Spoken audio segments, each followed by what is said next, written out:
चागो चवन, बारागोत पमार, भावन पाड़ वर्तिया, 27 पाड़ भूखिया, एक जाति पूरे जाति, जय सेवालाल, जय रामाराम बापू, जय भवानी, सालार्पुर तांडा वासुలందరికీ హృదయపూర్వకంగా నమస్కారాలు।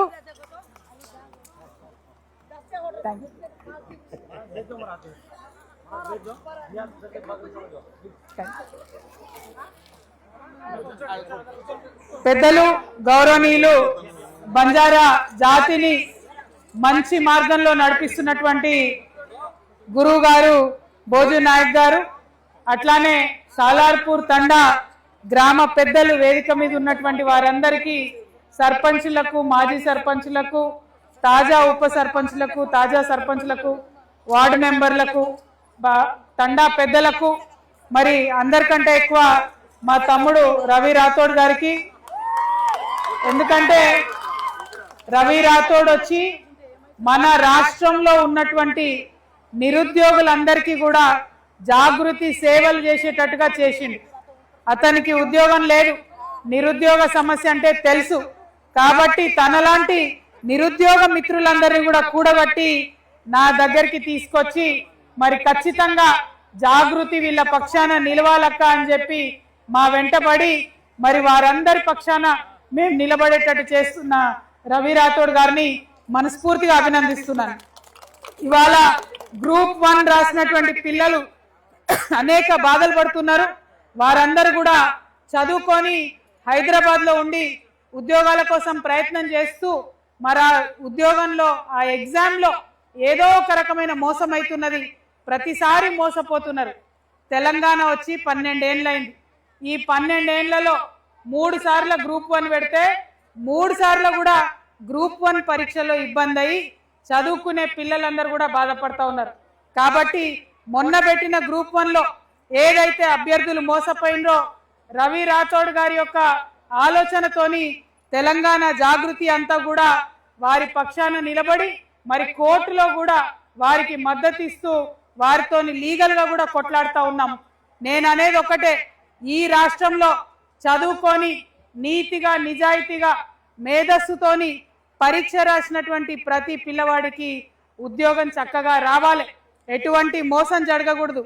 డబ్బులు ఉన్న వాళ్ళకి ఉద్యోగం ఇచ్చి డబ్బు లేని పేద గిరిజనులను మోసం చేస్తే చూస్తూ ఊరుకోవద్దని తెలంగాణ జాగృతి ముందడుగేసింది। దాంట్లో రవి రాథోడ్ది చాలా పెద్ద పాత్ర ఉందని మీ సలార్పూర్ తండావాసులందరికీ కూడా హృదయపూర్వకంగా నేను తెలియజేస్తా ఉన్నా। మరి వేదిక మీద జాగృతి నాయకులందరూ కూడా ఉన్నారు, వారందరికి కూడా నమస్కారాలు తెలియజేస్తూ ఇవాళ తెలంగాణ జాగృతి నుండి జనం బాట అనే కార్యక్రమం తీసుకున్నాం। ఆ కార్యక్రమంలో ప్రతి జిల్లాకు వెళ్ళి 2 రోజులు ఆ జిల్లాలలో ఉంటూ మరి ఆ జిల్లాలో ఉన్న సమస్యలన్నీ కూడా విని అర్థం చేసుకొని పరిష్కరించే ప్రయత్నం చేస్తున్నాం। మీరు చూసుంటారు, చాలా మంది నాయకులు వస్తారు, వచ్చి మీటింగ్లో భాషణ దేకే చలే జాతే, భాషణ వరకే ఉంటుంది, ఆ తర్వాత మళ్ళీ రారు, లేదంటే ఓట్లప్పుడు వస్తారు, ఓట్లు అడిగి పోతారు, మళ్ళా రారు। కానీ జాగృతి అంటే అట్లా కాదు, వెళ్ళి ఆ జిల్లాలో 2 రోజులు ఉండి ఆ గ్రామాలలో ఉండి ఆ తండాలలో ఉండి ఆ గ్రామస్తులకు, ఆ తండావాసులకు ఏమి ఇబ్బంది ఉందో స్వయంగా తెలుసుకొని దాన్ని పరిష్కరించాలనే పట్టుదలతో ఇక్కడికి వచ్చిన మరి మీ సాలార్పూర్ తండా వాళ్ళందరికీ ధన్యవాదాలు। ఇవాళ రాత్రి మీతో పాటు నేను కూడా ఇక్కడ ఉండే అవకాశాన్ని మీరందరూ ఇవ్వడం నా అదృష్టంగా నేను భావిస్తా ఉన్నాను। ఒక రోజులో అన్ని కష్టాలు తెలియదు, ఒక రోజులో మీ తండా పడే ఇబ్బందులన్నీ తెలియదు, కానీ ఒక రోజు మీతో కలిసి ఉంటే ఖచ్చితంగా మీ బాధలో, మీ కష్టంలో భాగస్వామ్యం పంచుకోవచ్చు, అర్థమవుతుంది కొంచెం। ముఖ్యంగా మా ఆడబిడ్డలతో మాట్లాడితే ఈ తండాలు ఉన్న ఇబ్బందులు ఏందో తెలుస్తుంది, మా యువ మిత్రులతో మాట్లాడితే బంజారా యువకులు ఎంత చదువుకున్నా కూడా ఉద్యోగాలు ఎందుకు వస్తలేవనే వాళ్ళ బాధ ఏందన్నది అర్థమవుతుంది। ఈ తండాలో ఉంటే ఈ తండా పెద్దలు మరి గ్రామాల్లో జరిగే అభివృద్ధికి పోటీగా ఇక్కడ మేము డెవలప్ చేసుకోలేకపోతున్నామనే బాధ ఏందన్నది అర్థమవుతుంది। అవి దగ్గర నుండి అర్థం చేసుకోవడానికే మీ మధ్యలో ఉండడానికే ఈ జనం బాట కార్యక్రమం తీసుకున్నాం. ఇప్పటికీ 16-17 జిల్లాలు తిరిగినాం. ఏ జిల్లాకు పోయినా ఆ జిల్లాలున్న సమస్యను ఎత్తి చూపి ప్రభుత్వాలను, కలెక్టర్లను, అధికారులను గట్టిగా మాట్లాడితే పనులు జరుగుతూ ఉన్నాయి. నిన్నగాక మొన్న మేము పోయే వరకు ఒక సమస్య చెప్పారు. అంబర్పేటలో, హైదరాబాద్లో రోడ్డు లేదు, ఇబ్బంది అవుతుంది, దాదాపు 6-7 ఏళ్ల నుంచి రోడ్డు లేదు, మీరు వచ్చి చూడండి అని అడిగిండు. మేము జాగృతి వాళ్ళం ఆ రోడ్డు పోదాం చూద్దామని పోయే లోపలనే రాత్రికి రాత్రే రోడ్ వేసేసిరు అక్కడ. అంటే 6-7 సంవత్సరాలు ప్రజలు పడుతున్న కష్టం జాగృతి వెళ్ళిందంటే వేసిరు. దాని అర్థం ఏంటిది? ఒకడెవడన్నా అడిగేటోడు ఉంటే అడుగు ముందుకు పడుతుంది. ఎవరన్నా నిలబడి గట్టిగా ప్రజల పక్షాన మాట్లాడితే అంతో ఇంతో ప్రజలకు సహాయం అవుతుంది. అందుకోసమే ఈ కార్యక్రమం తీసుకున్నాం. మరి ఏమేమి అడగాలి మనం? ఇవాళ తండాల ఇంతమంది ఆడబిడ్డలం ఉన్నాం. ఈ ప్రభుత్వం ఆడబిడ్డలకు 2500 రూపాయలు ఇస్తా అన్నది. ఇచ్చిందా? ఇవ్వలేదా? ఇచ్చిందా? ఒకసారి చేయి చూపించండి. ఇవ్వలేదా? అడగాల మరి. మరి ఇక్కడ 18 ఏళ్ళు నిండిన ఆడపిల్లలు చాలా మంది కనపడతా ఉన్నారు. వాళ్ళకు స్కూటీలు ఇస్తామన్నారు. అడగాలనా మరి? అదే విధంగా ఈ రవి రాథోడ్ లాంటి పిల్లలకు సంవత్సరానికి 2 లక్షల మందికి ఉద్యోగాలు ఇస్తామన్నారు. అడగాల వద్దా? విద్యార్థులకు 5 లక్షల రూపాయల విద్యా భరోసా కార్డు ఇస్తామన్నారు. అడగాలనా వద్దా? మరి ఇట్లా మా అవ్వలకు, మా తాతలకు 2000 పెన్షన్ ఉంటే 4000 పెన్షన్ ఇస్తామన్నారు. అడగాలనా వద్దా? గ్యాస్ ధర పెరగబట్టే, నూనె ధర పెరగబట్టే, పప్పు ధర పెరగబట్టే, కానీ వచ్చే పెన్షన్ 2000 రావట్టే. ఖర్చులు పెరుగుతున్నాయి. నేను ఇవాళ ఈ సలార్పూర్ తండా నుండి, ఈ కల్వకుర్తి నియోజకవర్గం నుండి, ఈ నాగర్ కర్నూలు జిల్లా నుండి రేవంత్ రెడ్డి గారిని అడుగుతా ఉన్నా. అయ్యా రేవంత్ రెడ్డి గారు, 2000 పెన్షన్ 4000 చేస్తా అని చెప్పిండ్రు. 2 ఏళ్ళైంది, ఆ మాట మర్చిపోయిండ్రు. మిమ్మల్ని చూస్తే ఢిల్లీకి పోతే చెప్పులు ఎత్తుకపోయేటోళ్ళని చూసినట్టు చూస్తున్నారని చెప్పి తెలంగాణ పరువు తీస్తున్నారు. నేను ఒకటే మాట అడుగుతా ఉన్నా. నిజంగా మీకు పెద్దవాళ్ళ పట్ల ప్రేమ ఉంటే, నిజంగా మీకు ముసలి వాళ్ళ పట్ల ప్రేమ ఉంటే, నిజంగా తెలంగాణ పేద ప్రజల పట్ల ప్రేమ ఉంటే 4000 ఇవ్వలేకపోతే 2500 ఇవ్వండి, 3000 ఇవ్వండి, 3500 ఇవ్వండి, ఎంతో కొంత పెంచి ఇవ్వండి. ఎందుకంటే నిన్న మొన్నటి దాకా 2000 వచ్చింది. అప్పుడున్న నూనె ధర ఇప్పుడు లేదు, అప్పుడున్న సబ్బు ధర ఇప్పుడు లేదు, అప్పుడున్న పప్పు ధర ఇప్పుడు లేదు. మరి ముసలి వాళ్ళకి ఎక్కడ డబ్బులు మిగులుతాయి? మళ్ళా ఎన్ని మాటలు చెప్పి రానాడు, మేము ఒక్కరికి కాదు ఇద్దరిద్దరికి పెన్షన్ ఇస్తాం ఇంట్లో అని చెప్పిరు. రాసుకున్నారా? ఇస్తున్నారా? ఆలోచిస్తున్నారా? మరి అడుగుదామా వద్దా? ఒక్కసారి మా ఆడబిడ్డలు చెప్పాలి. అడుగుదామా? పెన్షన్ పెంచమందామా? మరి ఇట్లా ఒక్కొక్కటి అడుగుతూ వెళ్తున్నాం. అది రోడ్డు కావచ్చు, నీళ్లు కావచ్చు, ప్రతి ఒక్క అంశం. మన గిరిజనులంటే, లంబాడా సోదరులంటే వ్యవసాయం చేసుకునే వాళ్ళు, కష్టపడే వాళ్ళు, గోవులను పెంచుకునే వాళ్ళు. మరి వాళ్ళ రైతు భరోసా ఇస్తామన్నారు 15000, దాన్ని తగ్గించి 12000 ఇస్తున్నారు. అదే విధంగా అసలే భూమి లేని వాళ్లకు 12000 ఇస్తామన్నారు.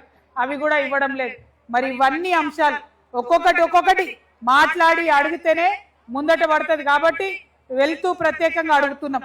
అదే విధంగా మన తండాకి ఇంకేమైనా ప్రత్యేకమైన ఇబ్బందులు ఉంటే వాటి మీద కూడా మాట్లాడతాం. మన గురువు గారు చెప్పిండ్రు, ఏదైతే బంజారా సంస్కృతి ఉందో ఈ సంస్కృతిలో పూజారులను, గురువులను పెద్ద ఎత్తున గౌరవిస్తారు. మరి వారి కోసం ఖచ్చితంగా ప్రభుత్వం జీతాలు ఇవ్వాలి అని చెప్తా ఉన్నారు. ధూపదీప నైవేద్యం కింద ఇదివరకు మేము కష్టపడి బంజారా గుళ్ళను కూడా పెట్టించడం జరిగింది. మరి అదే కొనసాగించాలని కాంగ్రెస్ ప్రభుత్వాన్ని నేను అడుగుతున్నాను. అట్లానే వారు చెప్పినట్టుగా ఏ బంజారా పంతులకు కూడా మరి జీతాలు ఇచ్చేటటువంటి ఆలోచన చేయాలని కూడా కాంగ్రెస్ ప్రభుత్వాన్ని నేను డిమాండ్ చేస్తా ఉన్నాను. మరి మన ఊరికి కావాల్సిన రోడ్లు, మన ఉప సర్పంచ్ గారు కూడా ఉన్నారు. అభివృద్ధికి పార్టీ లేదు. ఏ పార్టీలో ఉన్నా ఊరికి కావాల్సిన పనులు చేసుకోవాల్సిందే. దానికోసం అందరం కలిసి అడగవలసిందే. అది 24 గంటలు నీళ్ళైనా, 24 గంటలు కరెంట్ అయినా, మన రోడ్ అయినా, మన మోరీ అయినా, ఏ పార్టీ సర్పంచ్ ఉన్నా, ఏ పార్టీ ఉప సర్పంచ్ ఉన్నా వాటి కోసం ఖచ్చితంగా అడగాల్సిందే. అది అడగడానికే ముందుకు రావాలి. మరి ఇంకొక మాట చెప్పి నేను ముగిస్తా. ఇవాళ మన గ్రామంలో ఉంటే మీరేం తింటుండ్రో నేను కూడా అదే తింటా, మీరేం చేసిండ్రో చూసి పెడతా, ఎంత మంచిగా చేసి పెట్టిండో మరి రవి ఆ అన్నం అంతా కూడా టేస్ట్ చేస్తా, మీతో కలిసి మా ఆడబిడ్డలతో కలిసి ఆడుకుందాం, పాడుకుందాం. మా చిన్న పిల్లలు ఉన్నారు, మరి నిద్ర రాకపోతే కొంచెం టైం స్పెండ్ చేద్దాం. ఎందుకంటే ఈ నాగర్ కర్నూలు జిల్లాలో 54% మాత్రమే లిటరసీ రేట్ ఉన్నది, చదువు చాలా తక్కువ ఉన్నది. కాబట్టి ఖచ్చితంగా మన ఆడపిల్లలు ముఖ్యంగా చదువు మొదలుపెట్టిండ్రు, ఎట్టి పరిస్థితులలో వదిలిపెట్టొద్దు. ఎందుకంటే డబ్బు పోతే సంపాదించుకోవచ్చు, ఇంకేదైనా పోతే సంపాదించుకోవచ్చు, చదువు మాత్రం మన దగ్గరికి వెళ్ళి ఎవ్వరు దొంగతనం చేయలేరు. ఖచ్చితంగా చదువుకోవాలి, ఏదో ఒక అవకాశం వస్తుంది. నిరుత్సాహపడకుండా చదువు కొనసాగించాలని కోరుతున్నాను. మరి ఈ మధ్య కాలంలోనే బంజారా మిత్రులతో మాట్లాడుతున్నప్పుడు నన్ను ఒక మాట అడిగింది. మన తిరుపతిలో దేవుడు ఉంటాడు, బాలాజీ దేవుడు. ఆ బాలాజీ దేవుడితోని పాచికలు ఆడుకున్నవాడు మన బంజారా హాతీరాం. మరి ఆ హాతీరాం గారి మఠం ఏదైతే తిరుపతిలో ఉందో దాన్ని కూలగొడుతుంటే మన గురూజీలందరూ కూడా వచ్చి నాకు చెప్పిండ్రు. నేను ఆనాడు అమెరికాలో ఉన్నా, నేను ఒకటే ఒక ట్వీట్ చేసిన చంద్రబాబు నాయుడు గారికి, ఆంధ్రప్రదేశ్ ముఖ్యమంత్రి గారికి, దయచేసి ఈ కూలగొట్టడం ఆపండి, మా బంజారాల యొక్క మనసు దెబ్బతింటుంది. అది ఆంధ్ర బంజారా అయినా, తెలంగాణ అయినా, మహారాష్ట్ర అయినా, కర్ణాటక అయినా అందరూ తిరుపతికి పోతారు, బంజారాలందరి ఆత్మగౌరవం దెబ్బతింటదని అంటే అది అట్లా ఆగిపోయింది. ఆ తర్వాత హాతీరాం గారి వర్ధంతి సందర్భంగా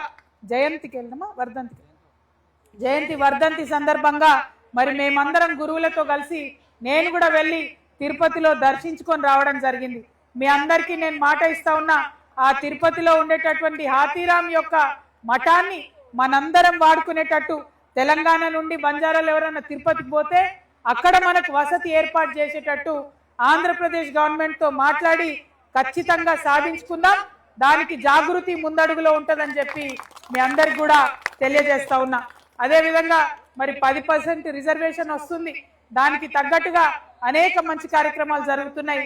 మరి ఒక్కొక్కటి చేసుకుంటూ ముందుకెళ్దామని చెప్పి తెలియజేస్తూ, మరి ఇంత మంచి అవకాశం ఇచ్చిన సాలార్పూర్ బిడ్డలందరికీ హృదయపూర్వకంగా నమస్కారాలు, ధన్యవాదాలు. జై తెలంగాణ, జై బంజారా, జై సేవాలాల్, జై భవానీ. Thank you. జై తెలంగాణ.